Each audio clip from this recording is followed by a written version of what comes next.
custodians of the land upon which you are meeting.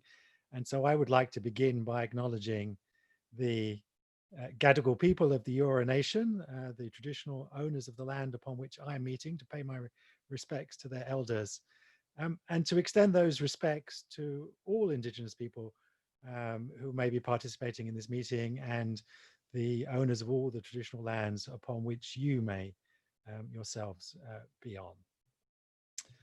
So let's see if I can share my screen. And we can begin the talk itself. Okay. Now, I very much hope, okay, yes, that I'm now sharing my screen. And I want to talk to you today about what I think, and what many of my colleagues, other experts in artificial intelligence, think is an incredibly important topic and application of AI, which is going to trouble the world greatly: the use of AI within warfare. Now, you're seeing some vision here. This is a promotional video produced by a Turkish arms company of some fully autonomous drones that they have developed in the last year or two, and that went operational quite recently on the Turkish-Syrian border. And these drones use various forms of AI, including face recognition, to identify targets on the ground, to track them, and ultimately to destroy them. They are kamikaze drones carrying a small amount of explosives that are used to destroy targets on the ground, to kill people on the ground. This is an issue that troubles me and troubles many other people greatly. The fact that we're going to start using fully autonomous weapons, or what the media like to call, in a more controversial setting, killer robots. And it's something that I'm very pleased that this conference is beginning by giving me a platform to inform you about the challenges, the risks about this use of artificial intelligence. There are plentiful good uses of artificial intelligence that I would encourage everyone, governments, companies around the world to exploit. But this is one area where I fear the risks greatly outweigh the benefits. Now, it was a topic that was brought to my attention a dozen years ago. In 2007, one of my colleagues, Professor Noel Sharkey, a very well-known roboticist, wrote an opinion piece in the Guardian newspaper, highlighting the risks that he saw that we were starting to accelerate down this road to develop fully autonomous robots that would be given the ability to kill people. And this was a message that was picked up quite quickly. It was debated started to be debated at the United Nations a few years later. And shortly after Noah's warning, an international campaign, the Campaign to Stop Killer Robots, was started, that brought together a number of NGOs like Human Rights Watch and PAX and a number of other, now numbering actually more than 100 other NGOs that have been campaigning on this issue about the need to try and regulate the use of fully autonomous weapons. I became much more involved in this issue 5 years ago. In 2015, I helped to put together an open letter that was launched at the start of the leading AI conference, the International Joint Conference on AI, IJCAI conference, which was being held that year in Buenos Aires, Argentina. And we put together an open letter to the United Nations, highlighting the risks and calling for regulation of fully autonomous weapons. The letter was signed by 1,000 of my colleagues. It quickly garnered many more signatures. By the end of the first day, it had 2,000 signatures. Today, it has over 20,000 signatures. And it captured headlines around the world. Here's one of the headlines, the headline in The Guardian. You can see that the journalists were captivated by the idea that Elon Musk, Steve Wozniak, the co-founder of Apple, and the late Stephen Hawking, the famous physicist Stephen Hawking, had signed the letter. But what I think is actually much more meaningful is that this letter was signed by thousands of my colleagues, other experts in artificial intelligence, other people that I that I've been working with for many years now. And I think that's much more important that the letter was signed. And also, it's worth understanding the fact that we had 2,000 signatures at the end of the first day. Well, uh, artificial intelligence, certainly back in 2015, was a significantly smaller academic community back then. The main conference, the ICHCAI conference at which it was launched, this open letter was launched, only had 2,000 delegates in total at it. It's been estimated by PwC in 2017 that there are perhaps just 10,000 people on the planet with a PhD in artificial intelligence. So to have at that time 2,000 signatures and today many more signatures is actually a significant fraction of the community have signed this open letter warning about the dangers of allowing AI to be given the decision making as to who lives and who dies in the battlefield. 2 years after this letter in 2015, I was somewhat frustrated by the rate of progress.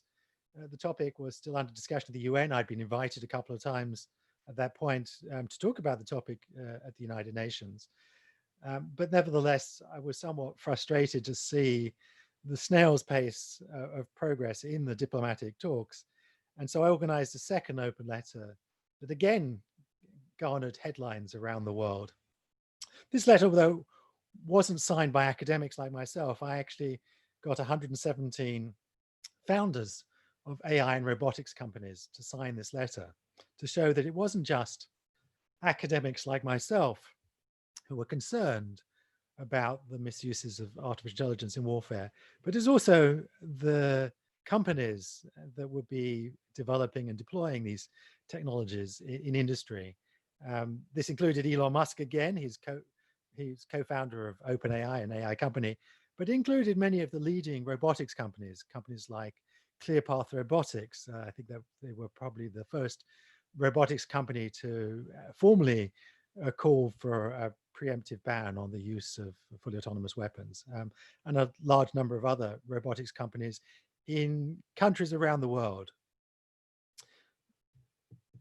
Now, I want to highlight that when we talk about killer robots, it's a provocative name. The campaign chose it as deliberately as a provocative, somewhat controversial name for what we were talking about, because it's not Terminator, it's not conscious robots, sentient robots, it's not the sort of thing that Hollywood would have you believe that are going to be plaguing the world anytime soon.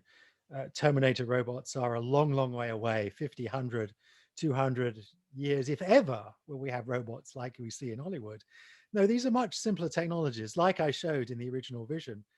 These Turkish drones that have already been developed and now deployed on the Turkish-Syrian border.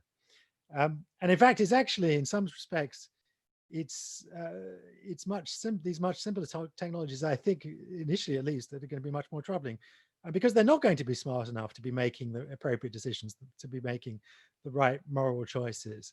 And it's their stupidity that will be causing untold problems. So whilst whenever I talk about this topic, there's a picture of Terminator and you can see a vision of Terminator on your screen now, it's not Terminator that's worrying me. It's much simpler technologies. You're all familiar with seeing drones flying above the sky of Afghanistan and Iraq. Most of those drones, almost all of those drones today, are semi-autonomous. There's still a human in the loop. There's still a pilot in a container in Nevada or somewhere who is still making many of the decisions. Actually, it's algorithms that is doing much of the fly these days. The pilots are just giving coordinates to fly between. But there's still someone with their finger on the trigger that's making the final decision as to who lives or who dies. But it's not a big technical leap to actually remove those humans. Turkey has already done that. The UK's Ministry of Defence have prototypes to demonstrate that they have the capability. There are a number of militaries around the world who do have such prototypes. It's not a huge, great technical leap to replace that human with a computer, to have computer vision making those choices, to close the loop and have a fully automated, a fully autonomous system that is actually making the decision as to who to kill on the ground. That will take us, I believe, and many of my colleagues believe, to a very troubling place. Back in 2015, we warned that there would be an arms race, and we're already seeing that arms race happening. This vision that you're seeing now are some fixed wing drones that have also been developed by that very same Turkish arms company, and you can see them flying in swarms. And actually, when you see a big swarm like this with dozens, or in some cases hundreds of drones flying together, there's one thing you know for sure. It's not a human that's doing the flying. Humans can't fly 100 drones together. We don't have the capability, the bandwidth to do that. It must be a computer. So a computer is undoubtedly flying these drones together. And we see this arms race in a number of countries around the world to get a technical edge here in these technologies. A dangerous arms race that, as I will talk about shortly, is surely starting to destabilize an already rather unstable world.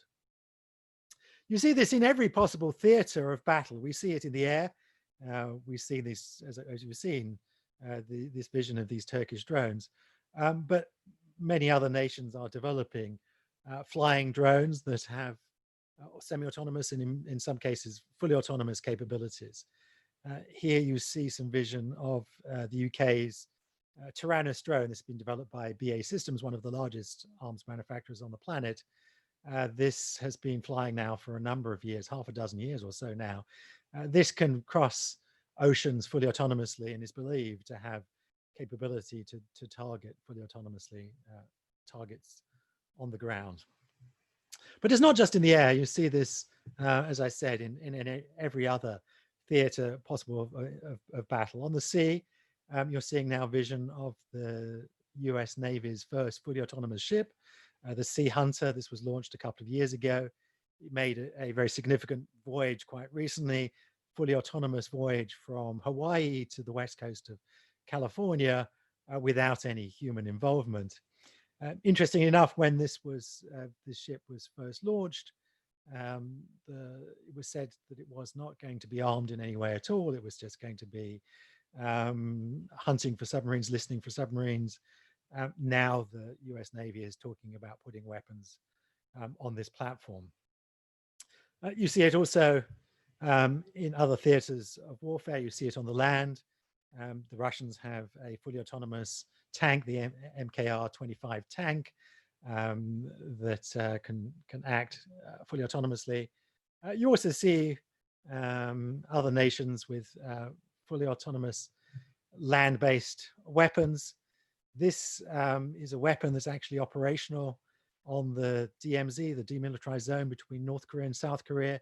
It's a fully autonomous sentry robot. It's a radar-guided, computer vision-guided, fully autonomous machine gun that's been developed by Samsung. The nice people who build mobile phones also have a military arm that builds a fully autonomous sentry robot. It's able to kill people who step into the DMZ with deadly accuracy from up to about 4 kilometers away.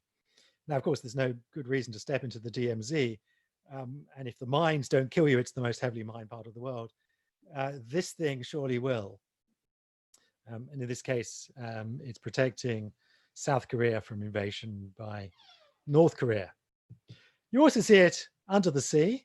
This is the Boeing's Voyager submarine. It's the size of a bus. It's going under sea trials here. It can cross the Pacific fully autonomously. But it's not just the US who are developing fully autonomous submarines. Perhaps one of the submarines, one of the fully autonomous weapons that most worries me is this one that's being developed. This is the first vision we've had of a Russian Poseidon autonomous submarine, again, the size of about a bus. This is nuclear powered, fully autonomous, and is believed will ultimately carry nuclear tipped missiles. And if you want to know the thing that will keep me awake above and beyond fully autonomous weapons, it would be fully autonomous nuclear weapons. By the very nature of autonomous submarines, They will have to be making their own decisions. It's not possible to communicate underwater very well with an autonomous submarine by the very nature of water, and therefore giving such a submarine the ability to decide to set off a nuclear weapon will take the world to an incredibly dangerous place, and one I very much hope that we decide never to go to, and one that I very much hope, as I'll talk about shortly, that we decide to regulate. Late in 2017, again frustrated by the slow pace of progress, a colleague of mine, Stuart Russell at the University of California at Berkeley, and some friends at the Future of Life Institute on the East Coast, put together a very interesting video with some very high production values, talking about what they called Slaughterbots. I was at the UN when we premiered this video later that year, and I just want to spend the next 6 minutes playing this video to you. It's, I think it highlights exactly the sorts of risks and sorts of dangers that I'm talking about in a very, very graphic way. I warn you in advance, there are some troubling scenes in this video. But if you haven't seen this video, I just want to play this video now for you for the next 6 minutes. Customer pilots directed almost 3,000 precision strikes last year. We're super proud of it. It allows you to separate the bad guys from the good. It's a big deal. But we have something much bigger.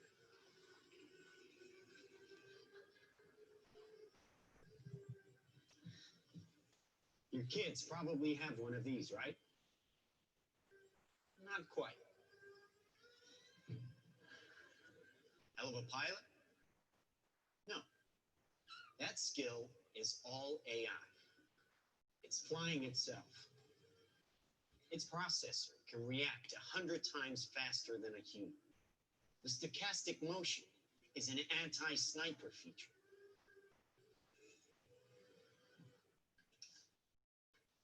Just like any mobile device these days, it has cameras and sensors, and just like your phones and social media apps, it does facial recognition. Inside here is 3 grams of shaped explosive. This is how it works.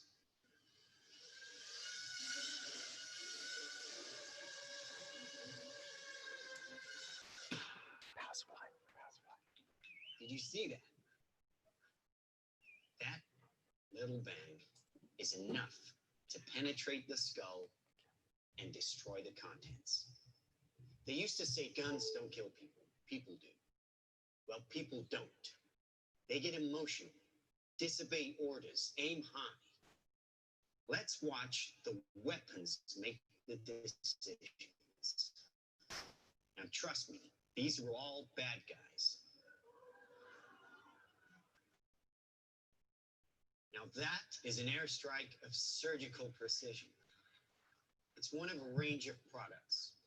Trained as a team, they can penetrate buildings, cars, trains, evade people, bullets, pretty much any countermeasure. They cannot be stopped. Now, I said this was big. Why? Because we are thinking big. Watch. A $25 million order now buys this. Enough to kill half a city. The bad half. Nuclear is obsolete. Take out your entire enemy, virtually risk-free. Just characterize him, release the swarm, and rest easy. These are available today. We have a distribution network taking orders from military, law enforcement, and specialist clients. The nation is still recovering from yesterday's incident, which officials are describing as some kind of automated attack, which killed 11 U.S. senators at the Capitol building. They flew in from everywhere but attacked just one side of the aisle. It was chaos. People were screaming. You can see high windows, very small, precisely punctured to gain entry to the building. What did you do for the victim? I just did what I could for him. Things weren't even interested in me. They're just buzzing. Government sources admit the intelligence community has no idea who perpetrated the attack, nor whether it was a state, group, or even a single individual. So if we can't defend ourselves, then we strike back. We are investing very heavily in classified defense projects. We make it our deterrent like our nuclear deterrent. We stockpile in the millions, the billions. At key facilities, the White House, the New York Stock Exchange, Wall Street. Safe in their homes. Well, we wish we had boots on the ground in every community in this country, but we don't. Ollie? Ollie, oh, hi. Hi, Ollie, honey. How's Edinburgh today? How are all your studies going, huh? Good. Great. Oh, great. Hey, aren't we doing a video call today? I'm kind of with people, so. Oh, well, come on, Oliver, put her on. Oh, no, it's not like that. Oh, well, listen, I see some photos here with somebody, and I can see lots of likes, and what's that all about? Oh, shit, here, it's on your mom. I'm a spy stuff in the military. What is this video right here? Oh. No, I'm not going to click on it. It's this human rights thing about oppression or whatever. Honey, you're not going into politics, are you? I mean, Mom, it's safe here, just like you said it would be. heavy traffic approaching the A720 this morning. Police are not saying this morning what prompted the alert. Relaxing firearm legislation would be useless against the so-called Slaughterbots. Is to stay away from crowds. When indoors, keep windows covered with shutters. Protect your family. Stay inside.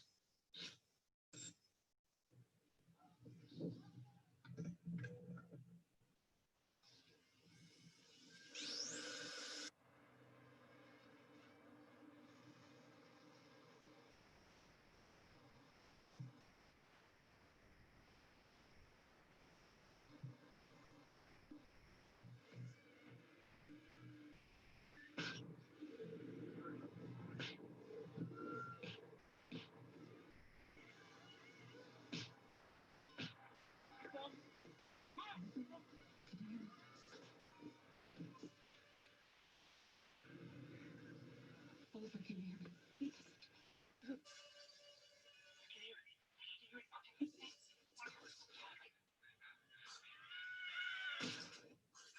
Authorities are still struggling to make sense of an attack on university campuses worldwide, which targeted some students and not others. The search for a motive is apparently turning to social media, and a video shared by the victims exposing corruption at the height. So it's far from surprising. The weapons took away the expense, danger, and risk of waging war.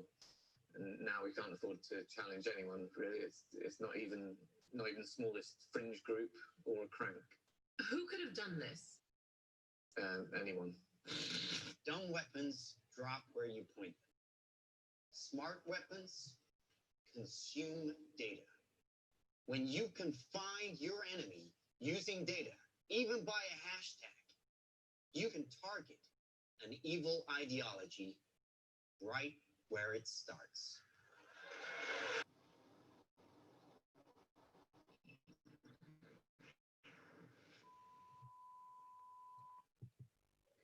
So, quite confronting video. When we premiered that video at the United Nations in the discussions going on around regulating lethal autonomous weapons, we got quite a bit of pushback. People said it was sensationalist. They said that, that this was a long way away, that they couldn't imagine these sorts of things happening. And sadly, we were proved right. The following year, there was an assassination attempt made on the president of Venezuela in 2018 using some drones. It's not clear exactly who was behind this attack. These drones, as far as we know, were not fully autonomous. There was probably human piloting going on, but nevertheless, it demonstrates that these would be the perfect weapons of terror, that they would be used by terrorists and rogue states. They would be used to disrupt our already rather disrupted world. And there are a number of other reasons hinted at in that video why these would be weapons that would trouble the world greatly. My colleague Stuart Russell has pointed out that these would be ultimately weapons of mass destruction. That previously, if you wanted to do harm, you had to have an army. You had to persuade 1,000 people to do your evil way, and you had to arm them, train them, equip them, feed them, before you could actually commit any such atrocities. But now you wouldn't need that. You would just need a modest size bank balance and one programmer.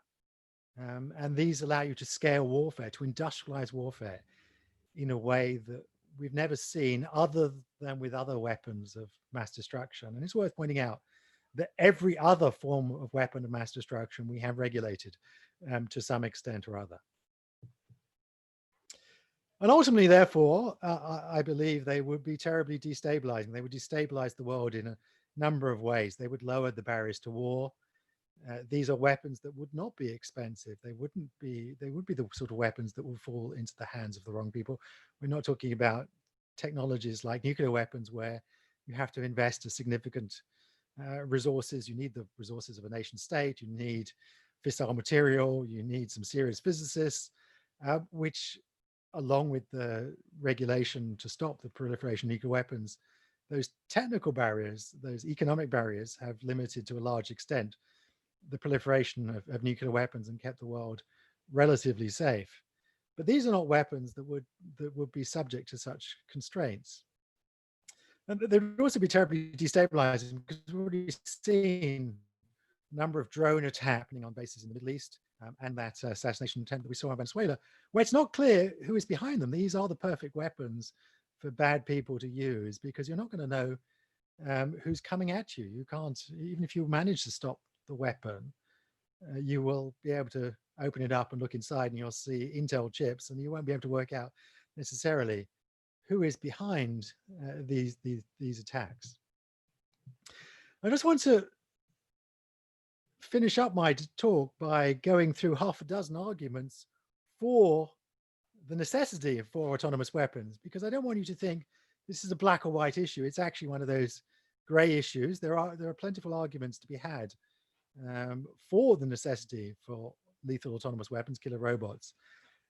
But I believe if you go through these arguments and analyze them closely, as I have done, you will come to the same conclusion that I and thousands of my colleagues have come, which is that the arguments, the weight of evidence is surely for the prohibition, the regulation of such weapons.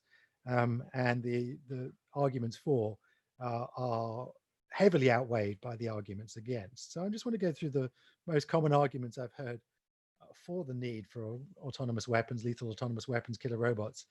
The first is that robots will be more efficient. Well, that's not true of robots today. We can't build robots that match human capabilities. It's worth pointing out that one of the mistakes that people make is that they think that the arguments are static. So the fact that the robots are not more efficient today will change over time. And as robots, I can imagine a future where robots will be more efficient, will be more accurate than humans. But it's not the case today. And so it's worth remembering the arguments will change as the technology matures and becomes more capable. But certainly the weapons today, the drones that Turkey is now flying on its border with Syria, they're not more efficient than humans.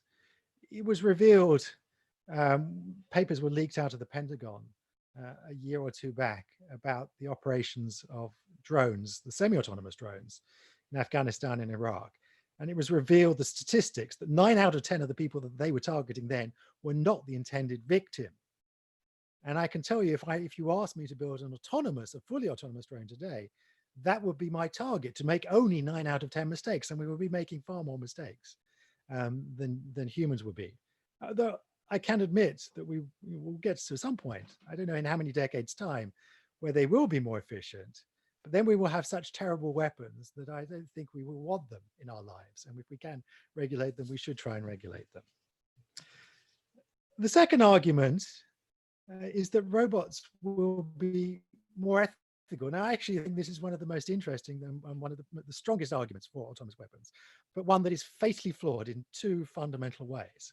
Now, I admit warfare is a terrible thing, and terrible things are committed by humans in the course of warfare. In their moments of terror, humans violate the simple rules that we have for fighting war, commit atrocities, kill innocent civilians, rape and pillage, and all the other terrible things that happen during the course of war. And robots, of course, can be programmed precisely with precise instructions, and so can be programmed not to do this. Well, that is the argument. Unfortunately, that argument has two fatal flaws. The first fatal flaw is that we have absolutely no idea how to do that today. We have no idea how to program international humanitarian law, the rules of proportionality, discrimination, and so on, that are the bedrock of the way that we do conduct warfare today. We have no idea how to program such subtle things, those such context-dependent things, into machines today. Now, I can admit there will be some point in the future, maybe 40 or 50 or 100 years, I don't know how long in the future, when we can do that. I imagine we certainly will have to program robots with ethics, because we'll have autonomous cars that will be making ethical life or death choices on our roads. So we're going to have to work out how to do these sorts of things. But certainly the weapons that will be fielded today and are being fielded today now by Turkey and other nations are not programmed with international humanitarian law. So they're not abiding more ethically than humans are. So that's the first fundamental flaw with this argument. The second most fundamental flaw is that every computer we know can be hacked. And whilst we may build in strong safeguards, ethical safeguards in how we develop and how we deploy these weapons, there are plenty of bad actors out there who will remove those safeguards. And then these weapons will be terribly effective weapons without any of the ethical safeguards that we intended.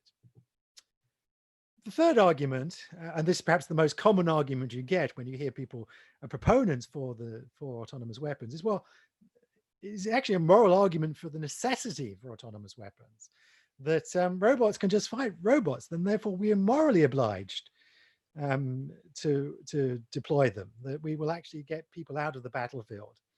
And that will be an ethically good thing to happen.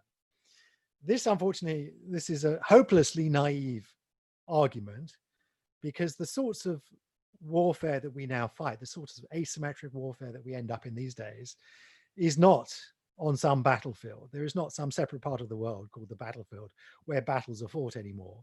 They're fought in amongst towns and cities, and we see that terribly happening in places like Syria. And they're fought largely these days, unfortunately, against civilians, women, children, who are the victims of many of these conflicts that we end up fighting. And so the sorts of people that we are going to end up fighting are not the sort of people who are going to abide by these sorts of rules. That it's just my robots fighting against your robots. If it was that simple, we wouldn't even need robots. We could decide things with a game of chess or a game of tiddlywinks. But sadly, the sorts of people, the sorts of strongly held people that we fight against, we end up in conflicts against, are people who are not going to abide by such simple rules. Another argument, a common argument put forward, is that we can't ban these technologies. These are the same technologies that are going to go into for our autonomous cars. An autonomous car is going to include video tracking software that will identify pedestrians, will track them, and it will avoid them. And that will save 1 million road deaths every year, the 1 million road deaths that happen caused by human drivers on the planet today. That's missing the idea. We're not actually trying to ban these technologies. That would be impossible hope. These are dual-use technologies that will be ending up in our autonomous cars. It will be ending up in many parts of our lives. We're trying to ban the development and deployment of these technologies for use in fully autonomous weapons. And then the final argument often put forward is, well, it's very good to think of these ideas, Toby, and very good to call for a ban, but bans just don't work. And again, that's a misreading of history. There are plentiful numbers of technologies, chemical weapons, biological weapons, blinding lasers, cluster munitions, even nuclear weapons that we have regulated to a large extent. Now, these bans have not been 100% effective, but I believe the world is a better place for the regulation that we've always introduced to deal with new technologies. And this is a fine case in point. With this new technology, we will need new regulation to ensure that there are the good uses of AI, and there are plentiful good uses of AI in a military setting, No one should ever risk a life or limb clearing a minefield. Perfect job for a robot.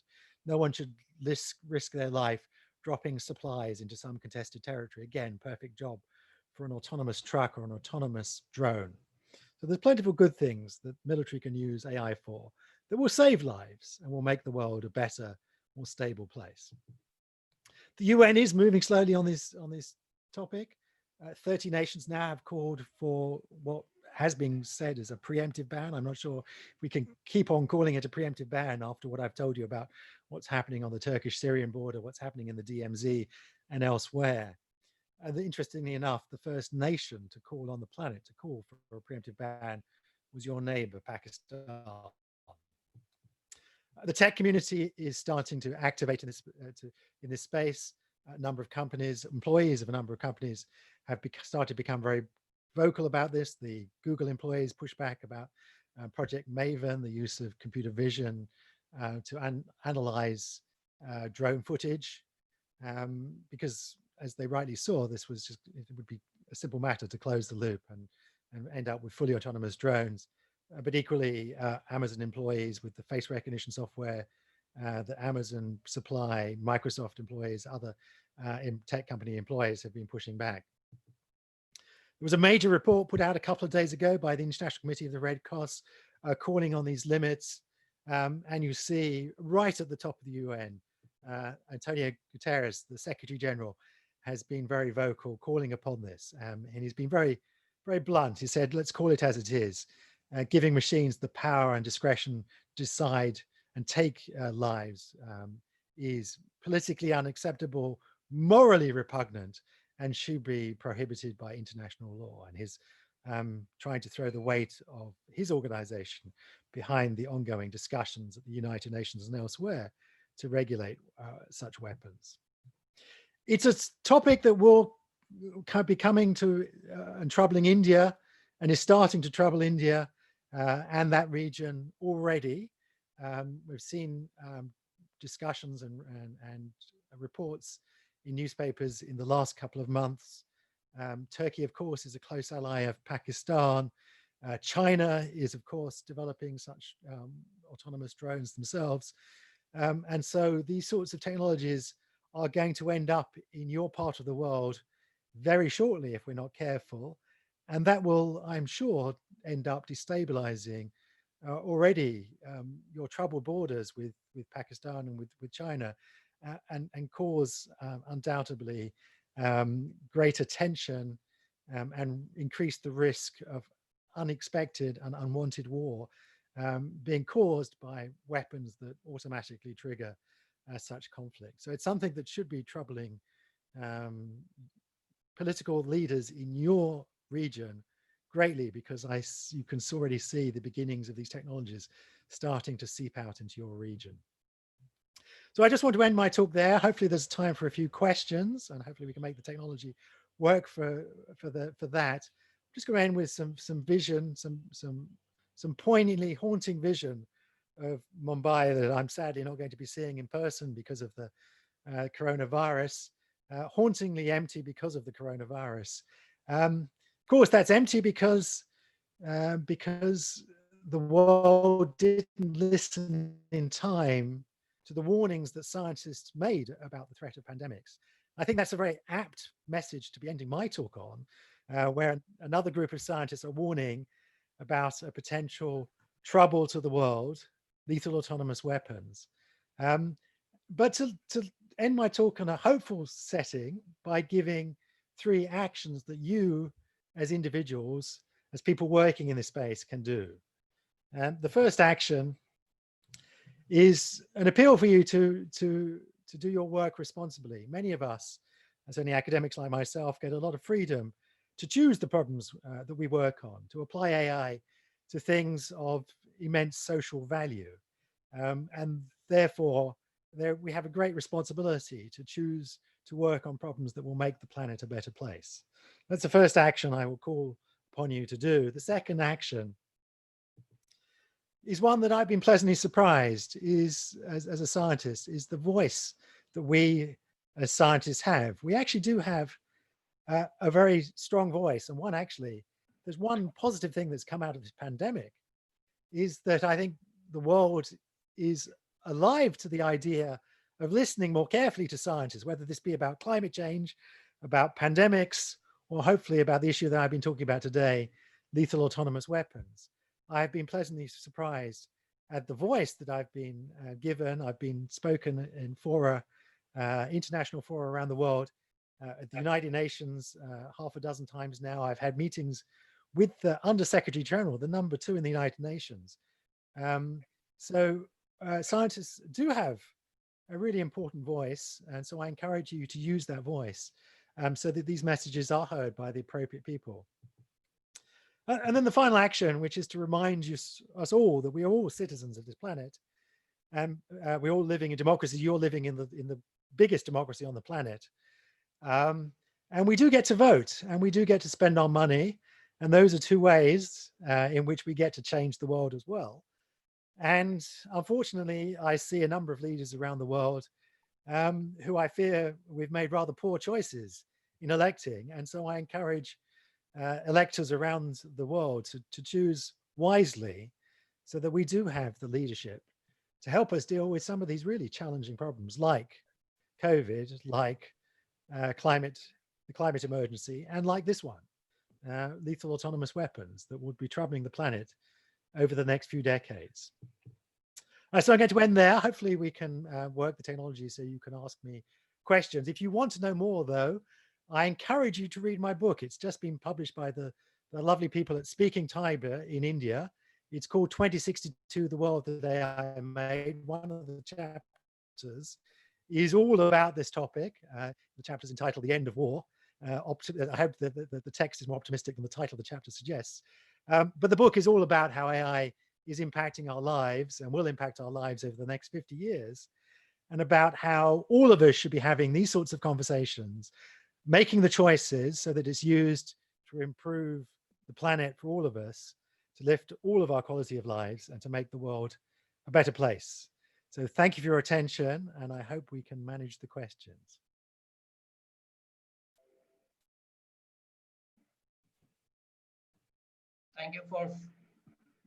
Thank you so much for Professor Toby.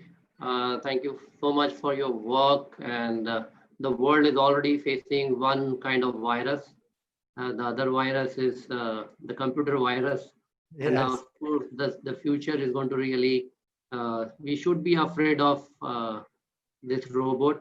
Bill Gates has been warning about this biological virus. The world has not listened. Hopefully now the world should really pay attention. And you have really raised very valid point that countries like India can really greatly suffer from this. And thank you so much for your work and your talk. We can really take 2-3 questions as the next session. There's one anonymous attendee. He is asking, how long do you believe it will take to ban to be approved by majority in the UN? Thank you. That's a great question. Well, sadly, it's not a majority that will make the decision. Most decisions in the United Nations are made by unanimity. And so one nation can hold out and hold the rest of us to ransom. That certainly was the case with nuclear weapons. The powers that held the nuclear weapons have been holding the rest of the world hostage for many years over that. Only 30 of the 200 or so nations have so far called, but there's growing momentum, and we have done this. It's worth pointing out we have done this with every other weapon of mass destruction. Even nuclear weapons now, there is a formal ban for nuclear weapons. It's not been applied yet very well, but we've stopped their proliferation. Chemical weapons have been somewhat effectively banned. Biological weapons have been rather effectively banned and regulated. And so ultimately, I'm actually certain we will regulate autonomous weapons, because like every other autonomous weapon, we will come to the conclusion. What keeps me awake at night is the fear that with all those other weapons of mass destruction, we only ban them after they were used. They were used in anger. We saw the terrible misuse of chemical weapons at the end of the First World War. Before seeing that to ban them, we saw the misuse of, well, not the use of nuclear weapons at the end to end the Second World War. again, we had to see their use before we, and then had to debate the issue for many years after that before we tried to regulate them. So the thing that keeps me awake is the thought that we'll have to see these weapons being misused. As I pointed out in my talk, they'll be misused by rogue states and terrorists as much as they will be by nation states, before we realize that actually trying to control this technology is a good idea. We have plentiful means of deterrence. The world doesn't need more forms of deterrent. We have F-15 fighters and aircraft carrier strike forces and many things that keep the status quo going. We don't need another more terrible way to kill people, to keep the world in its current state. So I'm pretty confident. What I'm worried about is that we'll have to see them used. And as I say in the talk, we'll have to see them used against civilians, against women and children, against innocent people before we have the courage to ban them. Thank you, Professor Toby. We have a lot of questions, but I think Tim is over here and Jim is here, and there is a next talk by Jim. And again, express on the behalf of AGIS, Data Science Congress, and all our partners, AICT, FICCI, I express my gratitude and thanks to Professor Toby. And good luck to you for your work. And I think you made a right appeal to all the AI researchers, data scientists, and academicians, the community across the world, that we have to be responsible and we need to really think ahead of the time that what kind of repercussions these disruptive technologies can really have. And thank you so much for your work. Thank you so much. It's been my pleasure. I hope you all keep safe in these very troubled times. And I look forward to seeing people in person, the other side of the COVID pandemic. Take care. Thank you so much. Thank you so much. Stay safe, stay healthy. And we have the next session from Jim. Guys, please bring Jim in panel.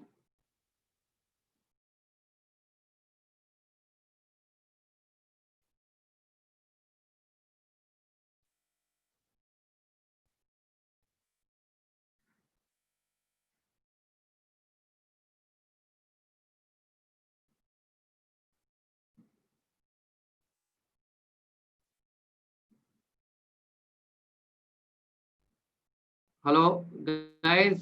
Tushar, Aditya. Hi, sir. Hi, sir. Yeah, can you bring Jim on the yes, panel? Sir. Yes, yes.